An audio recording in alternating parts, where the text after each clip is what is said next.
फागुन महीने की मासिक शिवरात्रि है। इस शिवरात्रि पर करोगे तो अगली शिवरात्रि तक आपकी जो भी कामना अवश्य पूर्ण होगी। पहला उपाय है मनोकामना पूर्ति का उपाय है। प्रत्येक महीने मासिक शिवरात्रि आती है। आपकी जो भी कामना है उसके लिए उपाय कर सकते हैं। आपको केवल 1 काली मिर्च और 7 काले तिल के दाने लेने हैं। अपनी मनोकामना बोलते हुए श्री शिवाय नमस्तुभ्यं बोलते हुए, और आपको क्या करना है कि दक्षिण दिशा में खड़े होकर, उत्तरमुखी होकर खड़े होकर आपको ये 1 काली मिर्च और 7 काले तिल के दाने अर्पित कर देना। अपनी कामना बोलते हुए श्री शिवाय नमस्तुभ्यं मंत्र बोलते हुए अपने घर को आ जाना है। इस तरह से आपको उपाय कर लेना। अगली जो मासिक शिवरात्रि आएगी आपकी जो भी कामना अवश्य पूर्ण होगी, इसमें निश्चित है। अब मैं आपको अगला उपाय बताने जा रही हूँ। गुरुजी ने कहा कि अपनी कथाओं में बहुत बार बताया कि हर महीने शिवरात्रि आती है, 12 महीने शिवरात्रि आती है।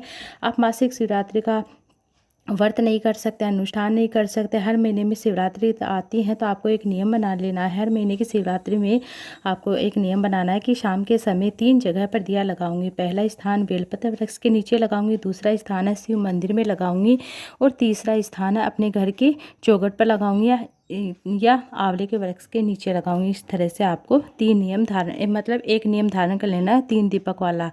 और आपको क्या करना, अपने घर की चौखट पर जब भी लगाओ तो बाबा से प्रार्थना करें, झोली पसार कर निवेदन करें देवादिदेव महादेव से, और माता पार्वती से, लक्ष्मी नारायण के नाम से आप ये दीपक लगाए। इन तीनों जगह पर दीपक लगाए तो आपको निवेदन करें, प्रार्थना करें। प्रदोष काल में ही देवादिदेव महादेव हुए भोले बाबा, आप प्रदोष काल में जब भी माता पार्वती के साथ भ्रमण करने निकले तो आप मेरे घर पर भी आप कुछ दृष्टि डालें। 3 महीने आपकी कामना अवश्य पूर्ण होगी, आपकी जो भी कामना अवश्य पूर्ण होगी। इस तरह से आपको उपाय कर लेना। अब अगला उपाय है मासिक शिवरात्रि के दिन, जैसे कि आपको महीने में एक बार तो गुरुजी बताते हैं कि आपको पार्थिव शिवलिंग का निर्माण करके पूजन जरूर करना चाहिए, उसका फल मिलता है। अब मैं अगला उपाय बताने जा रही हूँ, जैसे कि आप ये उपाय प्रदोष के दिन भी कर सकते हैं। कोई बड़ी बीमारी प्रवेश नहीं करेगी। किसी को हार्ट की बीमारी है या ब्लड के थक्के जमते या किडनी से संबंधित कोई बीमारी बहुत ज़्यादा प्रबल है तो आपको क्या करना, मासिक शिवरात्रि या प्रदोष के दिन 1 लोटा जल लेना है। उसमें थोड़ा सा कच्चा दूध डालकर 5 काली मिर्च पीस कर डालकर इस जगह को आपको, मतलब माता सुख सुंदरी के स्थान पर आपको कुंदकेश्वर महादेव का नाम लेते हुए आपको अर्पित कर देना। शिवलिंग के ऊपर आपको अर्पित कर देना। इस तरह से आपको अर्पित करोगे तो कुंदकेश्वर महादेव का नाम लेना है। और आपको क्या करना है, रोग मुक्ति का उपाय है। आपके घर में कभी भी बड़ी बीमारी प्रवेश नहीं करेगी। अब मैं अगला उपाय बताने जा रही हूँ, वह भी मासिक शिवरात्रि पर आप जरूर करके देखिएगा। गुरुजी ने बताया है कि प्रत्येक महीने शिवरात्रि आती है। प्रत्येक महीने की शिवरात्रि पर अगर आपसे बन सके तो गुरुजी ने बताया कि दुनिया में आपको लोग कह दे कि आप बहुत ज़्यादा गरीब है, इसके पास धन नहीं, वैभव नहीं है, सत्ता नहीं है, इसके पास खुद का मकान नहीं है, इसके पास खुद की दुकान नहीं है, दूसरे यहाँ काम करते हैं, इसके पास कुछ भी नहीं है, और 12 महीने शिवरात्रि आती है तो आपको क्या करना है, 5 जगह पर जल चढ़ाना शुरू कर देना और 5 जगह पर बेलपत्र चढ़ाना। पहला बेलपत्र आपको माता सुख सुंदरी के स्थान पर चढ़ाना है। फिर से सुन लीजिए, पहला बेलपत्र आपको माता सुख सुंदरी के स्थान पर चढ़ाना। दूसरा बेलपत्र आपको क्या करना है, माता पार्वती के हस्त कमल पर चढ़ाना। तीसरा बेलपत्र आपको दूसरा बेलपत्र आपको माता पार्वती की, जगजननी माता पार्वती के हस्त कमल पर चढ़ाना है। तीसरा बेलपत्र आपको, और इन सभी की डंडी का मुख आपको क्या करना है, अपने जहाँ खड़े हैं उसके विपरीत करना है। चौथा बेलपत्र आपको शिवलिंग के ऊपर चढ़ाना है। 5वां बेलपत्र आपको बेलपत्र वृक्ष के नीचे चढ़ाना है। जो मतलब बेलपत्र वृक्ष हो उसकी जड़ में आपको चढ़ा देना। अपनी कामना करते हुए आपको चढ़ाना है। 12 महीने शिवरात्रि 1 वर्ष तक आप ये उपाय करके देखिए आपको उसमें सफलता जुड़, जिस कामना के लिए कर रहे हैं धन संपदा आपके घर में बढ़ती ही चली जाएगी। इस तरह से आपको उपाय कर लेना है। बहुत ही साधारण सा सरल सा उपाय है। आपको बेलपत्र नहीं मिलता है तो शिवलिंग पर चढ़े हुए बेलपत्र भी ले सकते हैं। अब मैं आपको जो गुरुजी ने पिछले साल की कथा में बताया है कि 3 स्थान ऐसे होते हैं शिवलिंग के ऊपर जहां मात्र स्पर्श करने से भी मनोकामना पूर्ण हो जाती हैं। गुरुजी ने बताया कि शिवलिंग के ऊपर 3 स्थान ऐसे हैं जहां आप स्पर्श करके अपनी मनोकामना बोल सकते हैं। गणेश जी का स्थान, कार्तिक जी का स्थान, जैसे कि गणेश जी कार्तिक जी के स्थान को दबाते हैं, चरणों को दबाते हैं, वैसे ही मतलब दबाने का महत्व बताया गया है। 3 जगह स्पर्श करके आप अपने मन की कामना बोल सकते सकते हैं। गणेश जी और कार्तिक के स्थान को आपको स्पर्श करना है। माता सुंदरी के स्थान को आपको स्पर्श करना है। जलाधारी में गोल कटी भाग को आपको स्पर्श करना है। इन सभी की जानकारी बहुत ही ध्यान से सुनिएगा। अगर डॉक्टर ने कह दिया कि तुम्हारे घर में जो बच्चा है वह मतलब ठीक नहीं है, उसके दिल में छेद है या उसकी धड़कन नहीं चल रही है, मानसिक रूप से विकलांग है, या सोनोग्राफी में के बाद डॉक्टर ने बच्चे को सही नहीं बताया है, तो आपको शिवलिंग पर जल चढ़ाना है। और जल चढ़ाने के बाद गणेश जी और कार्तिक जी भगवान के स्थान पर आपको 5-7 बार आपको थोड़ा थोड़ा जल अर्पित करना है, उनका स्पर्श करना है। तो और स्पर्श करने के बाद आपको वह हाथ आपको अपने उदर पर लगा लेना, पेट पर लगा लेना। श्री शिवाय नमस्ते, नमः शिवाय, ओम नमः शिवाय, महामृत्युंजय, जो भी मंत्र आता है वह बोलना है। 15 दिन फिर बाद आप डॉक्टर को जांच के लिए जाए, आपका बच्चा स्वस्थ रहेगा और उसे कोई भी तकलीफ नहीं होगी। जैसे शिवलिंग पर जल चढ़ाते हैं, आपने जल चढ़ा दिया, उसके बाद शिवलिंग को दोनों साइड से दबाना। गणेश जी कार्तिक के स्थान को हल्के हल्के हाथों से आपको दबाना है और ये दबाने के बाद आपको अपने पेट पर लगा लेना, उदर पर लगा लेना। ऐसा करने से जैसे कि जो भी तकलीफ़ होती हैं बच्चे को वह तकलीफ़ नहीं होती है। अब आपको अगला उपाय बताने जा रही हूँ। जैसे जिन लड़का लड़की का अब अगला उपाय है कि जिन लड़का लड़की का विवाह नहीं हो रहा है उनको यह उपाय अवश्य करना चाहिए। उनको क्या करना है, एक बेलपत्र लेना है और बेलपत्र लेकर उस पर लाल चंदन की बिंदी लगाकर बेलपत्र आपको माता सुख सुंदरी के स्थान पर समर्पित करना है। डंडे का मुख आपको जलाधारी की ओर करना है और आपको थोड़ा सा जल माता सुख सुंदरी के स्थान पर चढ़ाकर पूरा जल शिवलिंग पर चढ़ा देना। अपने मन की बात बोल देनी है और 3-4 महीने में संबंध पक्का हो जाता है, इसमें निश्चितता है। अब जैसा कि आज बुधवार है तो बुधवार का उपाय बताने जा रही हूँ। जैसे कि आप बुधवार के दिन अष्टविनायक महादेव का स्मरण करते हुए, अष्टविनायक गणेश जी का ध्यान करते हुए सरल सा कार्य कर लेते, उपाय कर लेते हैं तो आपका भाग्य तो प्रबल हो ही होगा और साथ में आपके घर में धन संपदा लक्ष्मी की भी वृद्धि होगी, रिद्धि सिद्धि की वृद्धि होगी।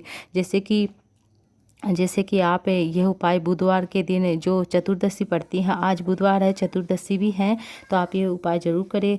दुर्लभ सहयोग बनता है। आज के इस वीडियो में आपको क्या करना है, शाम के समय जब भी आप पूजा करने जाए तो श्री गणेश जी महाराज का दिन है, आपको उपाय करने के लिए घर या मंदिर में शिवालय में सरल तरीके से उपाय करना है।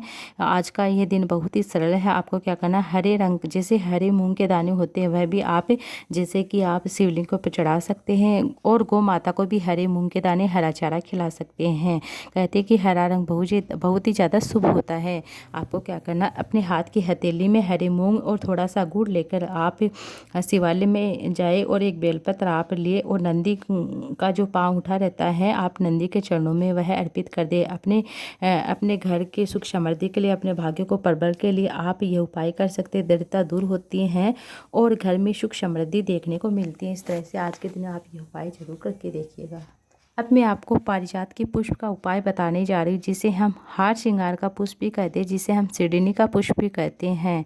यह पुष्प सफ़ेद रंग का होता है, इसकी डंडे का मुख नारंगी रंग का होता है। रात के समय यह पुष्प खिलता है और इसे डायरेक्ट नहीं तोड़ा जाता है, इसे ज़मीन पर ही हमें चुना जाता है। जैसे ज़मीन पर गिरा हुआ होता है उसे उठाकर हम शिवलिंग पर चढ़ाते हैं।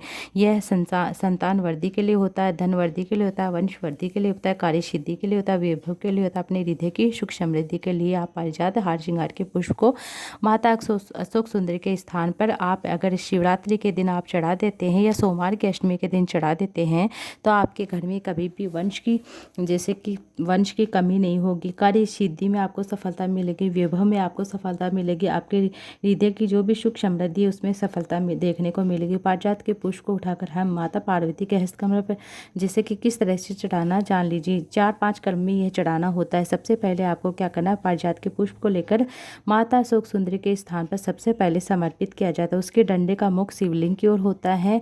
फिर उस पुष्प को उठाकर जलाधारी की ओर आपको क्या करना है, जैसे माता पार्वती के हस्तकमल वहाँ पर चढ़ाया जाता है, माता पार्वती के स्थान पर जो पुष्प समर्पित किया जाता है उसके डंडे का मुख हमारी ओर होता है, पुष्प का मुख महादेव की ओर होता है। तीसरी जगह पर जब हम इस पुष्प को चढ़ाते हैं तो जो खिला हुआ भाग होता है वह शिवलिंग की ओर होता है, डंडे का भाग हमारी ओर होता है। इस तरह से आपको 3 जगह पुष्प चढ़ाना है और श्री शिवाय इसी पुष्प को 3 जगह चढ़ाना। फिर श्री शिवाय नमस्ते, नमः शिवाय, ओम नमः शिवाय बोलते अपने मन की बात बोलते हुए वह पुष्प वहीं पर ही चढ़ा देना है। अब दूसरा उपाय, अब पारिजात से संबंधित ही दूसरा उपाय ऐसा है कि अगर आप पारिजात के पुष्प को उठाकर और खूब सारे उठाकर आप जैसे कि आपने खूब सारे इकट्ठे कर लिए और इसकी डंडी आपको इकट्ठा करके अगर आप चंदन बना लेते हैं, उस चंदन का आप त्रिपुर लगाना शुरू कर देते हैं महादेव की शिवलिंग के ऊपर, तो कहते हैं कि आपके घर में कभी भी धन लक्ष्मी की कमी नहीं आएगी, कभी भी आपके घर में व्यापार की कमी देखने को नहीं मिलेगी। आपके घर में जो भी व्यापार है वह